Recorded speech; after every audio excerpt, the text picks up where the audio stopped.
ISKCON থেকে মুড়ি আর কি আনছে? জল, খাবার বলে দিন। আচ্ছা,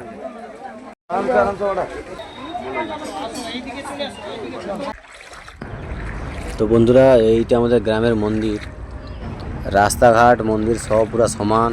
মন্দিরের গেটটা দেখো পুরো জলে পুরো ডুবেই গেছে, চারদিকে শুধু জল আর জল। এই দেখো, এই তোমরা দেখতে পাচ্ছ, এই দেখো পুরা জল আর জল। ওইটা শিব মন্দির আর এটা শীতলা মন্দির। তো আমাদের এখানে ভোগ হয়। দেখো রাস্তাটা একদম পুরা জলে জল, মানে রাস্তা জলা ঘাট পুকুর সব সমান। এখনো প্রচুর জল, কবে একবার ছাড়বে পরিষ্কার হবে ঠিক নেই। হ্যাঁ, এখনো এই ঘাটু জল, কাউ তো জলে টান নেই। স্কুল সব চারদিকে সব জল। স্কুলের ভিতরে কত জল, কি অবস্থা।